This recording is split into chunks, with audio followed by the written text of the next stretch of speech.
25ஆம் அதிகாரம் 8ஆம் வசனத்தை வாசிங்க.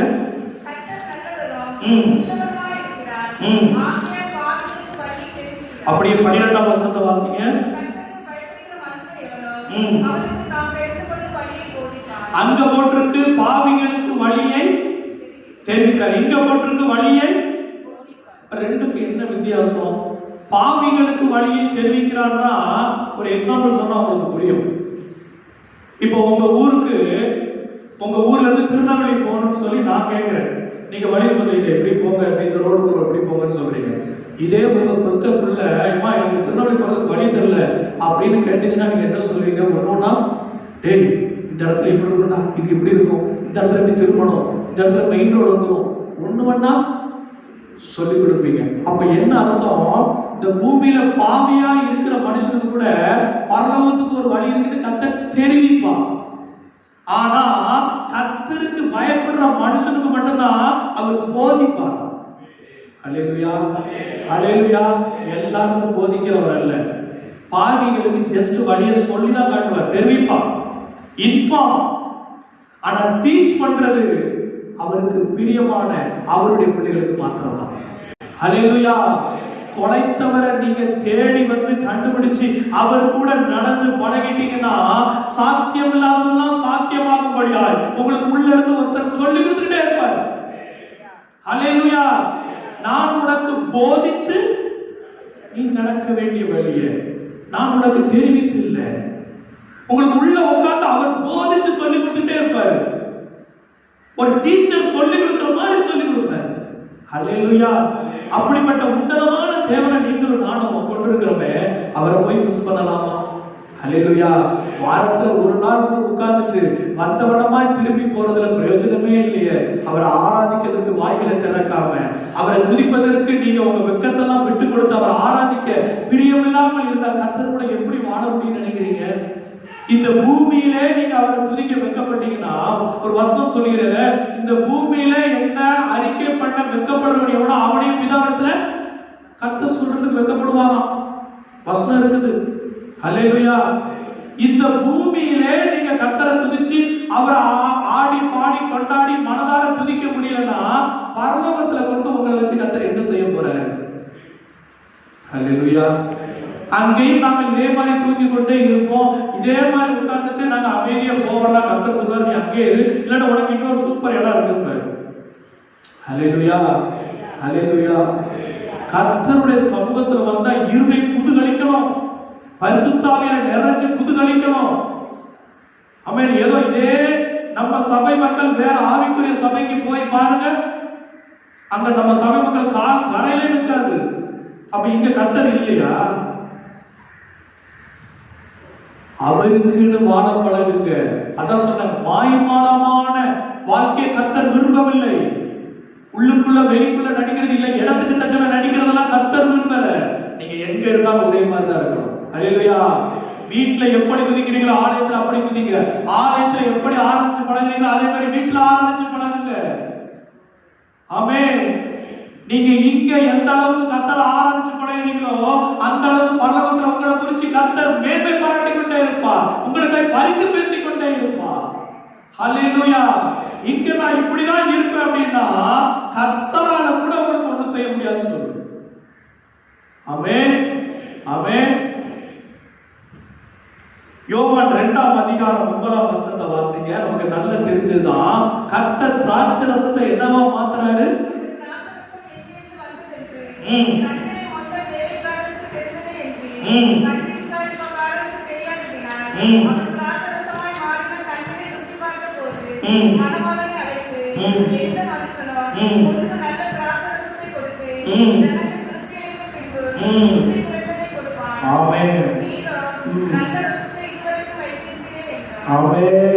தண்ணீரை திராட்சை ரசமா மாத்துறது சாத்தியமாகுமா ஆகாதா? கர்த்தரால மாத்திரம் சாத்தியமாகும். அல்லேலூயா.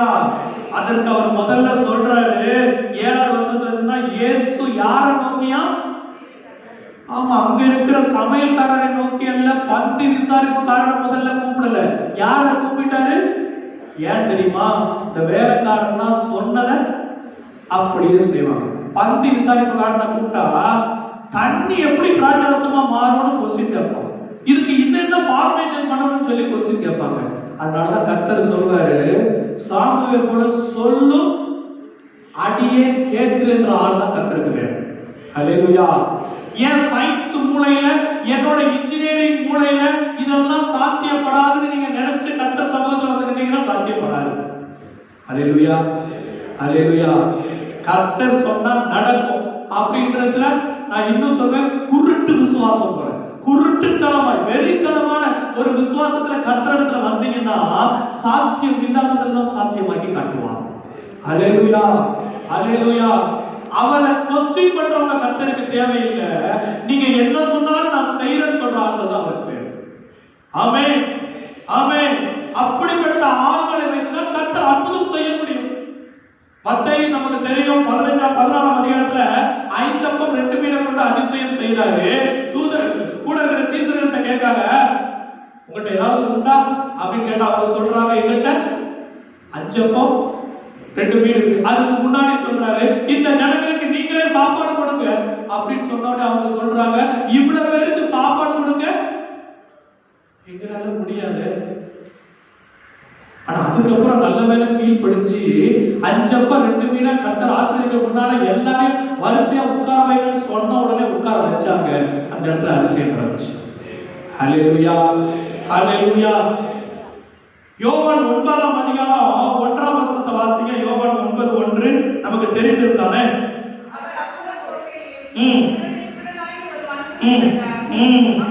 ஆறாம் வசனத்தை வாசிங்க.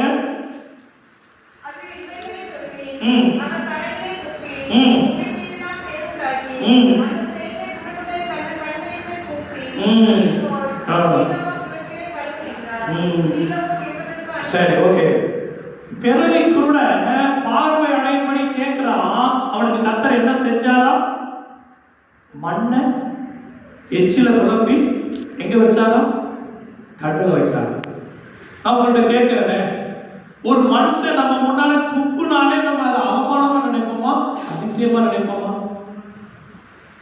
அவமானமா நினைப்போமா, அதிசயமா நினைப்போமா? ஆனா கர்த்தர் எச்சில துப்பி மண்ணில் சேருண்டாக்கி வைக்க, பக்கத்துல கை பிடிச்சு சொல்லுங்க, அப்பா துப்புனா அது அதிசயம், மனுஷன் துப்புனா அது அவமானம். ஹல்லேலூயா, ஹல்லேலூயா.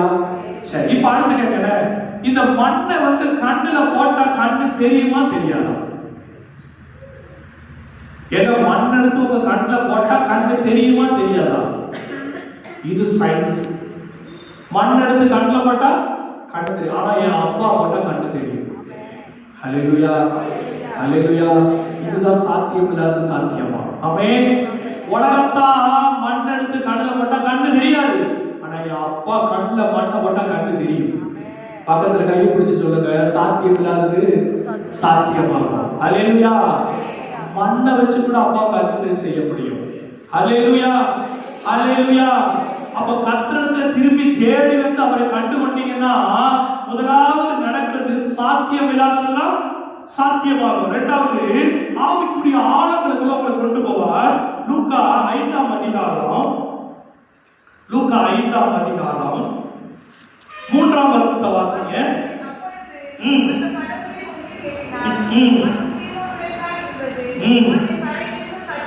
சற்றே தள்ளி கொண்டு போகும்படி பேதுரு போட்டு வச்சிருக்கிறாரு. அந்த போட்ல இயேசுவானவர் வந்து உட்கார்றாரு. உட்காரும் போதே சொல்றாரு, சற்றே தள்ளி கொண்டு. கர்த்தரோட நீங்க அவரை திரும்ப கர்த்தரை கண்டுகொண்டு அவரை தேடி கண்டுபிடிச்சு அவர் கூட வாழ பழகிட்டீங்கன்னா இந்த உலகத்திலிருந்து சற்றே உங்களை தள்ளி கொண்டு போவார். ஹல்லேலூயா. இந்த உலகத்துக்கும் உங்களுக்கும் கொஞ்சம் டிஸ்டன்ஸ் உண்டு பண்ணுவார். ஆமென். நான் உலகத்தால் அல்லாதது போல, அப்ப நீங்களும் உலகத்தால் அல்லாமல் கர்த்தருடைய பிள்ளையா மாறணும்னா உங்களை சற்றே இந்த உலகத்திலிருந்து தள்ளி கொண்டு போவார். சற்றே இந்த உலக ஆசையிலிருந்து கொஞ்சம் உங்களை தள்ளி கொண்டு போவார். அடுத்து வாசிங்க.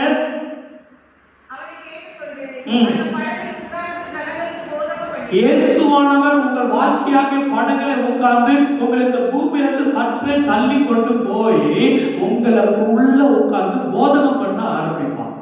நான் ஏற்கனவே சொன்னது போல அவருக்கு பிரியமான பிள்ளைகளுக்கு எல்லாத்தையும் கற்றுக் கொடுப்பார், போதிப்பார். ஆமென். அடுத்து வாசிங்க. சீமோனை நோக்கி ஆழத்திலே தள்ளி கொண்டு போய், இப்ப லைட்டா உலகத்துல இருந்து உங்களை தள்ளி என் கூட வாழ்ந்து என் கூட இருந்து பழக சொன்னவரு, கர்த்தர் கூட இருந்து பழக சொன்னவரு, இப்ப சொல்ற இன்னும் கொஞ்சம் ஆழத்துல, இன்னும் கொஞ்சம் ஆழத்துல தள்ளி கொண்டு போ. நம்ம சொல்லுவோம்ல, கடுக்காத அளவு போதாதையா, பாட்டு மட்டும்தான். முழக்காத அளவு, இடுப்பளவு, நீச்சலாலும். எத்தனை பேர் கர்த்தருடன் நீச்சலாக முங்கி வந்திருக்கிறீங்க? கடுக்காத அளவு. தனி ஜெபத்துல இதெல்லாம் நடக்கும். அல்லேலூயா. தனிமையா கர்த்தரோட இரவுலாம் உட்கார்ந்து செபிச்சு பாருங்களேன், பேசி பாருங்களேன். உங்களோட ஆழத்துக்குள்ள எடுத்துட்டு போவார். பைபிள் உட்கார்ந்து அதுக்கப்புறம் நீங்க வாசித்து பாருங்க, அந்த ஆழங்கள் உங்களுக்கு வேற மாதிரி இருக்கும். எல்லாருக்கும் இந்த அதான் சொன்னேன், கர்த்தரை நேசிச்சு அவருடைய ஆழத்துக்குள்ள போக விரும்புறவங்களுக்கு தான் இது எல்லாத்தையும் போதிச்சு கொடுப்பார். நான் சொல்றேன், இந்த பைபிள்ல இருக்கிற ஒரு பேசிக்கான விஷயம் கூட எனக்கு தெரியாம நான் பரலோகத்துக்கு இல்ல, நான் கிறிஸ்தவன் எப்படி சொல்ல முடியும்?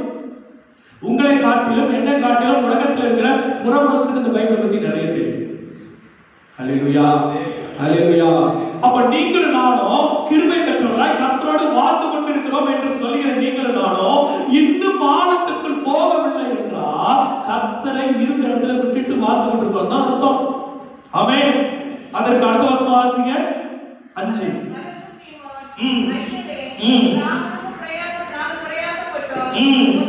ஒன்றுமாகப்படவில்லை, நாம் முழுவதாக பிரயாசப்பட்டோம். நீங்க ஆழத்துக்குள்ள போக கர்த்தர் கூட நடக்க நடக்க சொல்வாரு, உன் சுய பிரயாசம் ஒன்றுக்கும் உதவாது. ஆமென். நீங்க கர்த்தரோடு நடக்க ஆரம்பிக்க இந்த உலக ஞானத்தை தோற்று போகும்படி வைப்பார். உங்கள்கிட்ட கேட்கிறேன், உலக ஞானம் பெருசா தேவ ஞானம் பெருசா? என்னங்க, உலக ஞானம் பெருசா தேவ ஞானம் பெருசா? உலகத்துல ஞானம் ஒன்றே கிடையாது, தெரியுமா? நான் ஏற்கனவே சொல்லியிருக்கேன், ஞானம், அறிவு, புத்தி. ஒன்று சொல்லியிருக்கேன், ஞானம், அறிவு, புத்தி, இந்த மூணுக்கு என்னங்க வித்தியாசம்? 3 மட்டும்தான்றீங்களா? நீதிமொழியில திரும்ப திரும்ப வரும் ஞானம், அறிவு, புத்தி. நல்லா தெரிஞ்சுக்கோங்க. ஞானம் என்பது பரலோகத்திலிருந்து ஒருவனுக்கு கொடுக்கப்படுகிறது. சாலமோன் எதை கேட்டார்? ஞானத்தை கேட்டார். அறிவு என்பது கற்றுக்கொண்டு வருகிறது. ஒரு ஆசிரியர் ஒரு இடத்துல நம்ம கற்றுக்கொண்டு படிப்பதற்கு பேர் என்னது? அறிவு, நாலேஜ், தெரிந்து கொள்வது. புத்தி என்பது ஜென்ம ஸ்தானத்திலிருந்து வருகிறது. நம்ம வாத்தியாரு, நம்ம டீச்சர் நம்மளை கேட்பாங்க, அவங்களுக்கு கொஞ்சமாவது அறிவு இருக்கான்னு கேட்பாங்க. அதே நம்ம வீட்டுல நம்ம கேட்போம், உங்க அப்பனை போலவே உனக்கு. நான் சொல்றது வித்தியாசம் புரியுதா? அப்ப ஞானம் என்பது எங்கிருந்து வர்றது? பரலோகத்திலிருந்து ஒருவனுக்கு கொடுக்கப்படுகிறது. அல்லேலூயா. இந்த பூமியில நீங்க கற்று தெரிஞ்சு கொண்ட விஷயத்துக்கு பேர் தான் அறிவு. புத்தி என்பது என் ஜென்ம சுபாவத்தை, என் தகப்பனோ என் தாயாரோ என் மூதாதையர் ஜென்ம சுபாவத்திலிருந்து எனக்கு வருவதுதான் புத்தி. இந்த மூணையும் கர்த்தர் ஆட்டுக்கொள்ளும்படியா ஒப்பு கொடுக்கும். அல்லேலூயா, அல்லேலூயா. அப்ப ஜோபன போது ஆண்டவரே உம்முடைய ஞானத்தினாலும் உலக அறிவினாலும் தெளிந்த புத்தியினாலும் என்னை நடத்துன்னு சொல்லி சொல்லிக்கிறோம். ஆமென், ஆமென். அப்ப கர்த்தருடைய ஆழத்துக்கு நீங்க போக போக இதெல்லாம் சொல்லி கொடுப்பாரு. பேதுரு சொன்னா இன்னும் ஆழத்துக்குள்ள தள்ளி கொண்டு போ. ராமனும் பேதுரு சொன்னா நாங்க பிரயாசப்பட்டோம். நீங்க சொல்வீங்க, ஆண்டவரே நான் இதை செஞ்ச எனக்கு ஒண்ணு கிடைக்கல, அதை செஞ்ச ஒண்ணு கிடைக்கலன்னா கர்த்தர் இடத்துல ஆழமா போக போக நிறைய விஷயங்கள் தோற்று போக வேண்டியது இருக்கும். தோற்று போக நீங்க தயாரா இருக்கணும். ஆமென். பக்கத்துல கையை பிடிச்சு கேளுங்க, இயேசு கூட வாழ்வதற்கு இந்த பூமியில தோற்று போகலாமா? நான் கேட்கப்பட்டிருக்கிறேன். இயேசு கூட வாழணும்னா இந்த பூமியில தோற்று போகலாமா? தோற்று போக ரெடியா இருக்கணும். அல்லேலூயா. இந்த நாள் சொல்ற பூமியிலே இயேசு கர்த்தர் சொல்றாரு, எனக்காக அந்த பூமியில விட்டவனுக்கு நூறத்தனையா திரும்ப தருவேன்றாரு. கர்த்தர் இடத்துல நீங்க தோற்று போக போக உங்க வாழ்க்கையில அவர் வெற்றியை கொடுத்து கொண்டே இருப்பார். அல்லேலூயா, அல்லேலூயா. நான் நிறைய நேரம் அனுபவிச்சிருக்கேன். எனக்கு இது நடக்கலையா, அது நடக்கல, ஏன் அப்படி நடக்குது, எனக்கு இதெல்லாம் தெரிஞ்சதுதானே நினைக்கும் போது கர்த்தர் ஆழத்துக்களை கொண்டு போக இந்த உலக அறிவை நம்மிடத்திலிருந்து வெளியே எடுப்பார். அல்லேலூயா. அவருக்கு தேவை வெறும் களிமண் தான். அவருக்கு தேவை வெறும் களிமண் தான். அவர் இப்படி இருக்கணும்னு நீங்க ஆசைப்படுறதுக்காக அவர் உங்களை உருவாக்கல. அவர் எப்படி உங்களை வாழணும்னு ஆசைப்படுறோம் அப்படிதான் உங்களை உருவாக்குவார். அதற்கு என்னிடத்தில் இருக்கிற சுயம் சாக வேண்டும். பேதுரு அடுத்து வாசிங்க. பேதுரு சொல்றாரு, நான் ஆழத்துக்குள்ள நான் போறேன்பா, ஆனா ஒரு மீன் கூட கிடைக்கல. சுயத்துல பிரயாசத்துல முயற்சி செஞ்சு ஒண்ணு கிடைக்கல. ஆனாலும் நீங்க சொல்றதால நான் செய்யறேன்பா, உங்களை நம்புறேன்னு சொன்ன உடனே அடுத்த வசனம் வலை கிழித்து போகத்தக்கதா. அப்ப உள்ள கர்த்தரோட ஆழத்துக்குள்ள போக போக உங்க சுயம் அழிக்கப்பட உங்க வாழ்க்கையில வலை கிழியத்தக்கதான அதிசயம் அற்புதம் நடக்கும். ஹல்லேலூயா, ஹல்லேலூயா. அடுத்த வசனம் வாசிக்கிறேன், 8வது வசனம்.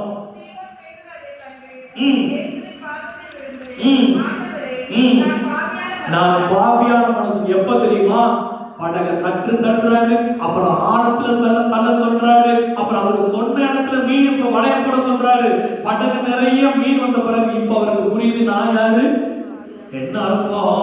கர்த்தரோடு நடக்க பழகி அவர் கூட ஆழத்துல போக போக அவர் எவ்வளவு பரிசுத்தர் என்பதை நீங்க புரிய முடியும்.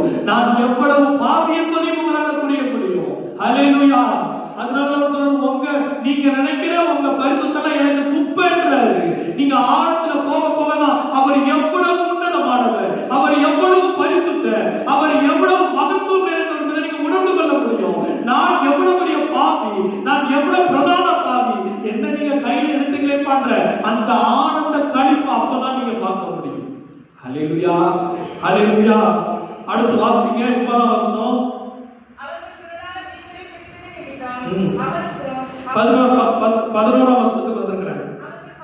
அவர்கள் படங்களை கரையிலே கொண்டு போய் நிறுத்தி, இவ்வளவு ஆழத்துக்கு போன பிறகு தான் பாவிதான் கர்த்தருடைய ஆழத்தை உணர்ந்த பிறகு அன்பை ருசித்த பிறகு அப்ப சொல்றாரு, எல்லாவற்றையும் இந்த பூமியில இருந்த அவர்களுக்கு இந்த எக்ஸ்பீரியன்ஸ், அவன் மீன் பிடிக்கிறது பயங்கர எக்ஸ்பீரியன்ஸ் ஆன ஆளு.